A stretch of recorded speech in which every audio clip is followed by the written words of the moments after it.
Hello అండి. Welcome. ఇది మన బుజ్జి ఫామ్ హౌస్. ఇలా రాగానే ఇది మనం కార్ పార్కింగ్‌కి వదిలేసామండి. ఏదైనా పెద్ద ఈవెంట్స్, గెట్ టుగెదర్, న్యూ ఇయర్‌కి క్యాంప్ ఫైర్ చేసుకోవచ్చు. ఇక్కడ స్మాల్ ప్లాంటేషన్ అండి. ఇది మన గార్డెన్. ఇది 1210 స్క్వేర్ యార్డ్స్. ఫస్ట్ మనం ఒక ప్లాట్ తీసుకున్నాము. ఇల్లు కట్టాక ఎక్కువ స్పేస్ ఉండదని ఇంకోటి తీసుకొని ఇలా చేయించుకున్నాము. మన గోల్ వచ్చేసి ఇట్స్ సెల్ఫ్ సస్టైనబిలిటీ.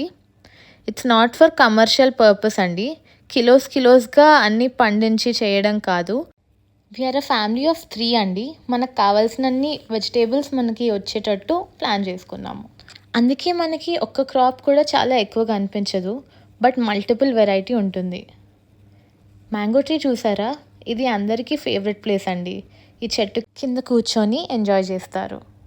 మంచి గాలి ఉంటుందండి ఇక్కడ. ఇవి చూసారా అండి మల్బెరీలు? ఫ్రెష్గా ఎప్పటికప్పుడు కోసుకొని తినేయొచ్చు.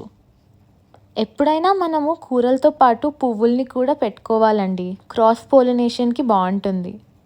మనకి ఒక బ్యాక్యార్డ్ ఉంటే ఎన్ని రకాలు వేసుకోవచ్చు.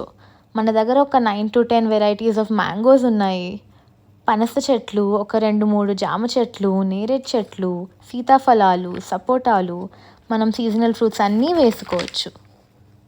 మనం ముందే మెయింటెనెన్స్ చేసుకుంటే మనకు తర్వాత ఎఫర్ట్లెస్ అనిపిస్తుందండి.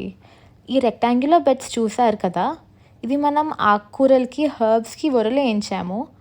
మట్టిలోనే ఉంటాయి కాబట్టి ఎప్పుడైనా వర్షాలు అవి పడినప్పుడు కొట్టుకోకుండా అవి కంటైన్ అయ్యి మొక్కలు త్వరగా పాడవ్వండి. ఇది మన లాన్ అండి. బాగా స్పేషియస్గా ప్లాన్ చేసుకున్నాము. మనము ఫెన్సింగ్ వేసాము ఇలా పడులు పాకడానికి. మామూలు జల్లెడవి కాకుండా ఇలా పీవీసీవి చాలా స్ట్రాంగ్గా ఉంటాయి. ఇదండి మన టూర్. మేము ప్రతి వారం వచ్చి ఇక్కడ కావాల్సిన వెజిటేబుల్స్ అన్నీ తీసుకొని వెళ్తూ ఉంటాము. Thank you.